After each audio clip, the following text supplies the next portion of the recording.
नेता विपक्ष राहुल गांधी जेन जी के लिए ऐसे ही आवाज नहीं उठा रहे हैं। ऐसे ही वो देश के गृह मंत्री अमित शाह को कटघरे में नहीं खड़ा कर रहे हैं, क्योंकि जेन जी की इस क्रांति ने देश को कितना फायदा पहुंचाया आपको इसका अंदाजा नहीं है। क्या आप नहीं चाहते कि हमारे बच्चों को बेहतर स्कूल्स मिलें? जंतर मंतर प्रोटेस्ट का यही असर हुआ है। एक छोटी सी चिंगारी, और वो चिंगारी और उसका असर आप स्कूल्स में देख रहे हैं। मैं आपको बतलाना चाहता हूं दोस्तों, कॉकरोच जनता पार्टी के संस्थापक अभिजीत दिपके ने एक वीडियो पेश किया है, और वो वीडियो क्या है मैं आपको बताता हूं। यह वीडियो है राजस्थान के एक स्कूल का। वहां के बच्चे आंदोलन कर रहे हैं कि हमारे स्कूल में शिक्षक यानी टीचर तक नहीं है। अभिजीत दिपके कह रहे हैं कि मेरा देश बदल रहा है। हालांकि यह ताना है प्रधानमंत्री नरेंद्र मोदी पर, मगर इसी मंच पर मैंने आपको बताया था कि उत्तर प्रदेश के फतेहपुर के एक स्कूल में किस तरह से बच्चे जो हैं वो सड़कों पर आए थे। क्यों? क्योंकि उनके स्कूल में बुनियादी चीजें नहीं थी, पीने का पानी, बुनियादी सुविधाएं तक नहीं थी। नतीजा, उन लोगों ने आंदोलन किया जंतर मंतर के तर्ज पर, और स्कूल को, प्रशासन को उन्हें बेहतर माहौल देना पड़ा। अब मैं आपको दिखाना चाहता हूं राजस्थान का यह वीडियो। इस लड़की की आवाज में तेज है, जज्बा है, जुनून है, क्योंकि वो प्रेरित हुई है जेन जी आंदोलन से। अब बागडोर हाथ में जेन अल्फा ले रहा है। आप में से जो लोग नहीं समझ रहे हैं कि जेन जी और जेन अल्फा में क्या फर्क है, जेन अल्फा वो जो इस वक्त स्कूल में हैं, जो 2012 के बाद पैदा हुए। जेन जी वो जो 1995 से 2012 के बीच में पैदा हुए। और अब जेन जी अपने हाथ में कमान संभाल रहा है। मैं आपसे एक सवाल पूछना चाहता हूं, क्या आप नहीं चाहते कि हमारे बच्चों को बेहतर स्कूल, बेहतर शिक्षा मिले?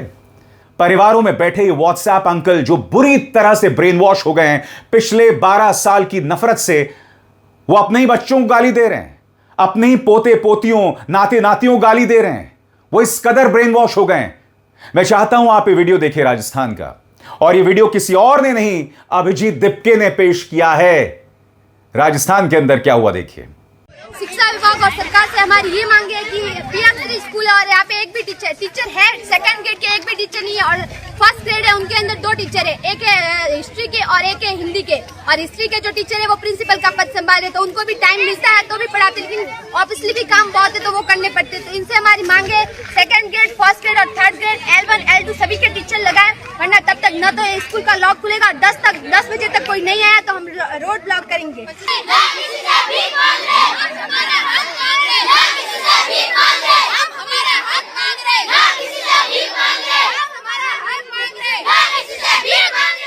और यही हुआ था उत्तर प्रदेश के फतेहपुर में। छात्रों ने आंदोलन किया। नतीजा ये दोस्तों, प्रशासन को झुकना पड़ा। और प्रशासन ने उसके बाद क्या क्या किया, गौर फरमाएं। हर क्लास में कल तक 4-4 पंखे, वायरिंग को दुरुस्त किया जाएगा। डेस्क बेंच 1 महीने में मिल जाएगी। एक आरओ वाटर कूलर लगाया जाएगा। वहां के DIOS राकेश कुमार ने यह ऐलान किया। क्यों? क्योंकि इनके जैसे छात्र फतेहपुर में आंदोलन कर रहे थे कि हमें बेहतर हालात चाहिए अपने स्कूल के अंदर। सुनिए इस छात्र का जुनून।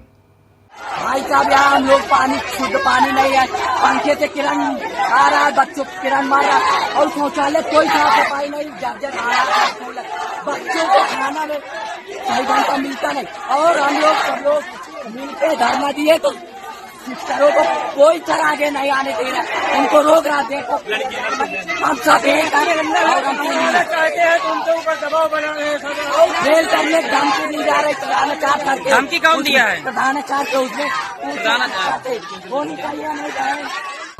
और कंगना रनावत, RSS के कुछ आइडियोलॉग्स, भारतीय जनता पार्टी के नेता इन्हें गाली दे रहे हैं। मैं एक बात स्पष्ट कर दूं दोस्तों, इन्हें प्रॉब्लम आंदोलन से है। जब तक ये बच्चे शोभा यात्राओं के दौरान मस्जिदों के सामने गाली गलौज करेंगे, नाचेंगे, गाएंगे, इन्हें कोई प्रॉब्लम नहीं है। वहां पर law and order problems create करेंगे, इन्हें कोई प्रॉब्लम नहीं है। प्रॉब्लम यह है अगर ये अपने अधिकारों के लिए सामने उभर कर आए, तब ये लोग इन्हें गाली देंगे। क्यों? क्योंकि अगर आप बेहतर शिक्षा मांगेंगे, अगर आप बेहतर माहौल की मांग करेंगे, तो फिर ये आपके प्रोपेगेंडा में नहीं आने वाले हैं, आपके नफरती प्रोपेगेंडा में नहीं आने वाले हैं। और यही मिसाल हमने राजस्थान में देखी, ये वीडियो जो पेश किया है अभिजीत दिप्के ने, और यही मिसाल हमने इससे पहले उत्तर प्रदेश के फतेहपुर में देखी। यही वजह है कि राहुल गांधी, अखिलेश यादव, तेजस्वी यादव, विपक्ष के तमाम नेता जेन ज़ी के साथ जो हिंसा हुई उस पर कमान संभाले हुए हैं संसद के अंदर। राहुल गांधी कह रहे हैं अमित शाह इतने डरपोक क्यों हैं, संसद में आखिर क्यों नहीं आते। गौर फरमाए राहुल गांधी के दो बयान जो आए हैं आज आपके स्क्रीन पर। Why is Amit Shah so scared of coming to the parliament and explaining the brutal violence against students? It reeks of guilt. आसान लफ्जों में यहां राहुल गांधी कह रहे हैं कि अमित शाह इतने डरते क्यों हैं, छात्रों के खिलाफ जो हिंसा हुई उसके बारे में स्पष्टीकरण दें। साफ तौर से इसके अंदर उनका डर और अपराध झलक रहा है। मैं बार बार कह रहा हूं दोस्तों, मैंने आपको दो मिसाल दिखाई हैं अभी आधे स्क्रीन पर इस वक्त आप देख रहे हैं फतेहपुर के अंदर किस तरह से छात्र आंदोलन कर रहे थे, और आपके आधे स्क्रीन पर राजस्थान में शिक्षकों की मांग को लेकर छोटी छोटी बच्चियां सड़क पर हैं, और यह है हमारा जेन अल्फा। सरकार को इन तस्वीरों से डर लगता है, और यही वजह है कि जब छात्र सड़क पर उतरते हैं, युवा सड़क पर उतरते हैं, तो उनके खिलाफ हिंसा का इस्तेमाल किया जाता है। आखिर क्यों? संसद में भी आज प्रियंका गांधी वाड्रा ने कहा कि अगर राहुल गांधी संसद के अंदर अमित शाह को बुलाने की मांग कर रहे हैं तो क्या गलत कह रहे हैं। प्रियंका गांधी वाड्रा, क्या अमित शाह को आना चाहिए? हाउस की डिमांड कर रही हैं आप? दोस्तों हो क्या रहा है मैं आपको बताता हूं। छात्र सड़क पर उतरे हैं तो उन्हें गाली दो, उन्हें बदनाम करो, और इसमें सब लग गए हैं। भाजपा के सांसद कंगना रनावत सबसे आगे हैं, इन पर अब तक कोई अंकुश नहीं डाला गया है। और इसके अलावा आरएसएस से जुड़े वाहियात चेहरे बलात्कार तक की धमकी दे रहे हैं, उन्हें मर्डरर्स, रेपिस्ट बता रहे हैं। यह इनकी असलियत है, यह इनकी फितरत है। ये लोग सिर्फ प्रोपेगेंडा करना जानते हैं। अब आप जानते हैं इन्होंने जो इंडियन हॉकी टीम है उसकी टी शर्ट बदल दी है, उसे भगवा कर दिया है। भगवा बहुत खूबसूरत रंग है दोस्तों, मगर मैं आपसे सवाल पूछना चाहता हूं, क्या भारतीय जनता पार्टी सिवाय प्रोपेगेंडा के कुछ नहीं कर सकती है? यही सवाल प्रियंका गांधी वाड्रा उठा रही हैं। सुनिए क्या कहा उन्होंने इस मुद्दे पर। देखिए, ये चाहे यूनिफॉर्म बदल लें, ये एजुकेशन पॉलिसी में भी अपनी इतिहास को बदलने की कोशिश करते हैं, कुछ भी कर लें। आपने देखा हमारे देश के युवा क्या सोचते हैं इसके बारे में। हमारे देश के युवा सारे जंतर मंतर में जितने भी इकट्ठे हुए थे, उनकी वो क्या कह रहे थे इसके बारे में आप सबने सुना। ये देश की आवाज है। ये देश, इस देश की आजादी के लिए जो लड़ाई लड़ी गई वो अहिंसा और सत्य पर आधारित थी, उसमें आरएसएस कहीं नहीं थी। और पूरे देश को असलियत मालूम है, और जिनको नहीं पता था उनको आज पता चल रहा है कि इनकी नीयत क्या है। तो कांग्रेस पार्टी ने महात्मा गांधी जी की अगुवाई में ये आंदोलन किया था, और ये देश, इस देश की जो आत्मा है ना, उसमें अहिंसा, सत्य, भाईचारा है। कोई उसे निकाल नहीं सकता। आरएसएस वाले नहीं निकाल सकते, कोई नहीं निकाल सकते। चाहे कितनी भी फूट फैलाएं, कितनी भी हिंसा फैलाएं, कितनी भी घृणा फैलाएं, अंत में इस देश की एक आत्मा है भाईचारे की, आपसी प्रेम की, सबकी एकता की, और वो कोई उनमें से निकाल नहीं सकता। और अब एक जरूरी संदेश, सच के इस सफर में मेरा साथी बनिए, मेरा चैनल ज्वाइन कीजिए और इनमें से एक विकल्प, एक ऑप्शन चुनिए। शुक्रिया। मगर दूसरी तरफ विपक्ष लगातार भारतीय जनता पार्टी पर दबाव बना रही है। आज दो तस्वीरें सामने उभर कर आई।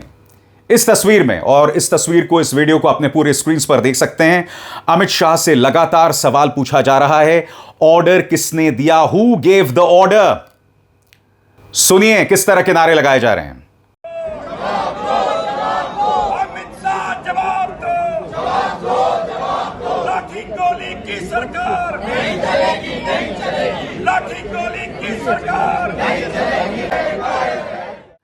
और भारतीय जनता पार्टी के पास क्या जवाब है? मजिस्ट्रेट ने ऑर्डर दिया। मैं आपसे एक सवाल पूछना चाहता हूं, और बहुत सामान्य सवाल है। इतना बड़ा आयोजन था, न जाने मीडिया ने क्या क्या कहा, क्या क्या बड़ी बड़ी बातें कही, Pakistani link, Chinese link, Bangladeshi link, और आप कह रहे हैं कि देश के गृह मंत्री जो हैं वो कहीं पर नहीं थे, उनकी कोई जवाबदेही नहीं है। देश की जनता को मूर्ख बनाना छोड़िए।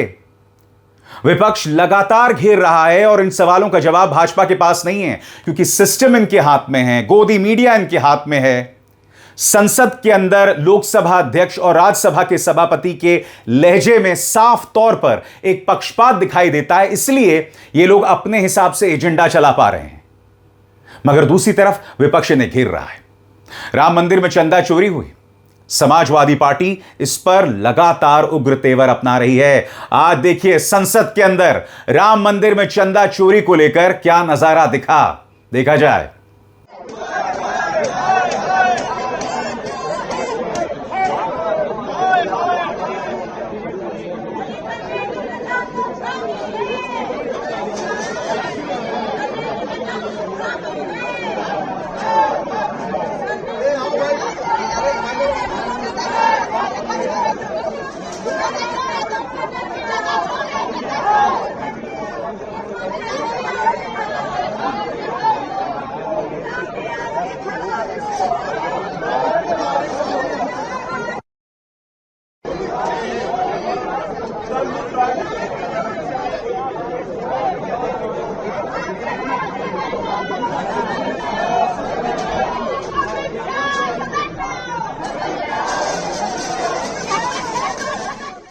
और जाहिर सी बात है भाजपा का बचाव करने भाजपा के दो निहायत ही विवादित सांसद सामने आए। निशिकांत दुबे जो संसद के अंदर खड़े होकर पत्रकारों के बारे में झूठ बोलता है, यह कह रहा है कि अमित शाह राहुल गांधी से नहीं डरते, हाथ कंगन को आरसी क्या, अमित जी आ जाएं, बयान दे दें, सामने आए, पत्रकारों के सवालों के जवाब दें। सुनिए निशिकांत दुबे का वाहियात तर्क। देखिए, सूर्य की तरफ थूक फेंकने से थूक किसको लगता है? माननीय अमित शाह जी डरते नहीं हैं, आप उससे डरते हैं। वो डराने वाले आदमी हैं। डराने वाले किसको? जो देशद्रोही ताकत है, जो आतंकवादी है, जो नक्सलवादी है, जो देश को टुकड़े टुकड़े करने की साजिश रच रहा है, वो सारे लोग उनसे डरते हैं। तो आप डर रहे होंगे। दूसरा सवाल यह है कि आपके किसी सर्टिफिकेट की आवश्यकता नहीं है ना, जनता ने वोट दिया है, जनता ने और माननीय प्रधानमंत्री जी ने उनको गृह मंत्री बनाया है। तो जब तक भारतीय जनता पार्टी को जनता वोट देती रहेगी, मोदी जी प्रधानमंत्री बनते रहेंगे और मोदी जी अपने मंत्रिमंडल में जब तक माननीय गृह मंत्री जी को गृह मंत्री बनाते रहेंगे, आपकी कोई आवश्यकता नहीं है। और आप निहायत ही अभद्र गलत मानसिकता के व्यक्ति हो, जिनको बड़े छोटे का, जिसको पद की गरिमा का कोई मतलब नहीं, और पार्लियामेंट के फोरम को आप गलत तरीके से उपयोग करना चाहते हैं। और दूसरी तरफ जेनजी को गाली देने वाली, पत्रकारों को गाली देने वाली कंगना रनावत राहुल गांधी से माफी मांगने को कह रही हैं। मैडम, अपने गिरबान में झांक कर देखिए, आपने जेनजी महिला छात्रों को गाली दी, लड़कियों को गाली दी, उन्हें शराबी, ड्रगी बताया। आप अपने गिरबान में झांक कर देख सकती हैं, इतिहास के पन्ने पलटकर देख सकती हैं आपके खुद के इतिहास को, और आप राहुल गांधी से माफी मांगने के लिए कह रही हैं। सुनिए क्या कह रही हैं कंगना। माफी उनको मांगनी पड़ेगी। आप इस तरह से झूठ नहीं फैला सकते और आप इतने गंभीर आरोप किसी पर नहीं लगा सकते, तो माफी तो उनको मांगनी पड़ेगी। विपक्ष का फोकस एकदम साफ है दोस्तों। राज्यसभा सांसद कपिल सिब्बल एक सवाल पूछ रहे हैं कि अगर एसडीएम ने यह आदेश दिया कि पैलेट गन चलाई जाए, लाठियां भांजी जाएं, आंसू गैस के गोले छोड़े जाएं, तो उस एसडीएम से क्या कोई जवाब तलब कर रहे हैं अमित शाह? कम से कम यही जानकारी दे दें। सुनिए क्या कह रहे हैं कपिल सिब्बल। ये बड़ी स्पष्ट बात है कि अगर कोई भी ऐसे बंदूक चलाता है, पैलेट गन के द्वारा किसी की इंजरी करता है, तो निश्चित रूप से ये अनुमति तो कोई देता है ना। हाँ, अगर कोई कहता है कि एसडीएम ने अनुमति दी, तो क्या हमारे गृह मंत्री ने कहा कि एसडीएम ने गलत किया? आज तक कोई बयान आया गृह मंत्री का? नहीं आया ना। क्यों है चुप गृह मंत्री? इससे साफ जाहिर है कि उनकी सहमति से ही ये हुआ है। अदरवाइज वो कहते कि एसडीएम ने गलत काम किया है।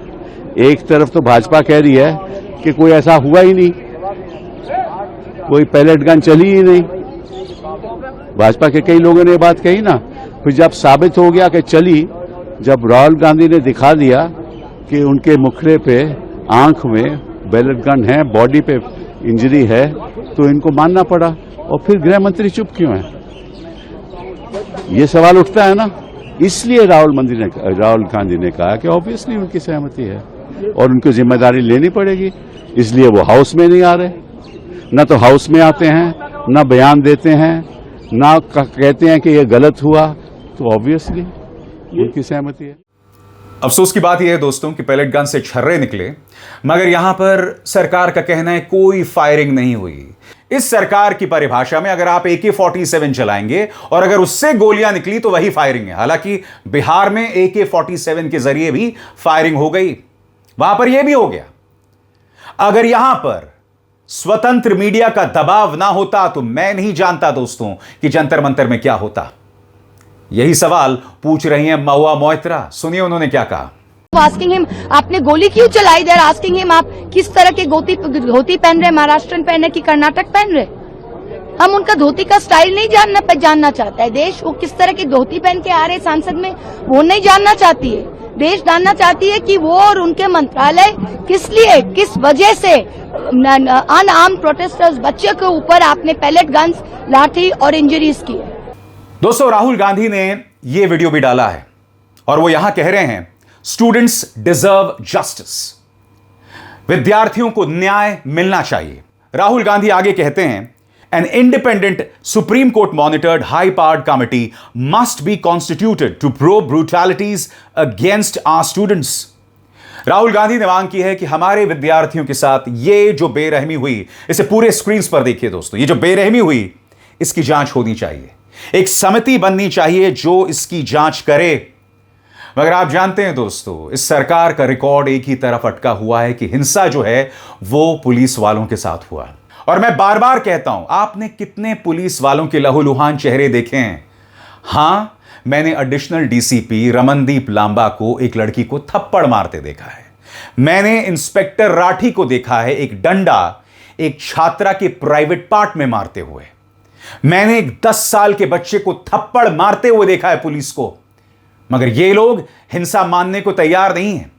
राहुल गांधी की आवाज में अपनी आवाज मिला रहे हैं आदित्य ठाकरे का बयान आपकी स्क्रीन पर। वो कहते हैं such horrendous brutality from the BJP regime, इस तरह की नाइंसाफी, बर्बरता भारतीय जनता पार्टी द्वारा।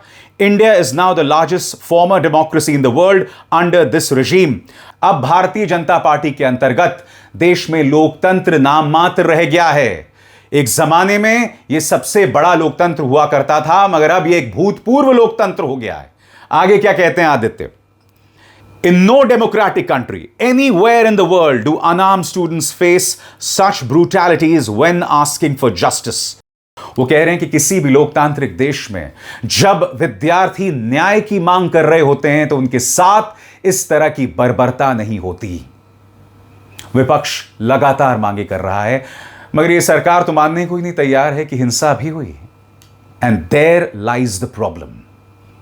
बहुत जरूरी हो जाता है दोस्तों कि मीडिया, खासतौर से स्वतंत्र मीडिया, इस मुद्दे पर फोकस रहे ताकि इस सरकार को जवाबदेह बनाया जाए और हम सब समझें कि जो जेनजी का आंदोलन हुआ था उसका हम असर जमीन पर देख रहे हैं, जो हमने राजस्थान में देखा। देखिए किस तरह से यह लड़की मांग कर रही है कि मुझे टीचर्स चाहिए, या फिर फतेहपुर की यह तस्वीर, छात्रों ने, जेन अल्फा ने आंदोलन किया, नतीजा बेहतर सुविधाएं। क्या आप अपने बच्चों के लिए बेहतर सुविधाएं नहीं चाहते? क्या आप इसी तरह से नफरत से ब्रेन वॉश होते रहेंगे? सोचिएगा जरूर। अब इसार शर्मा को दीजिए इजाजत। नमस्कार।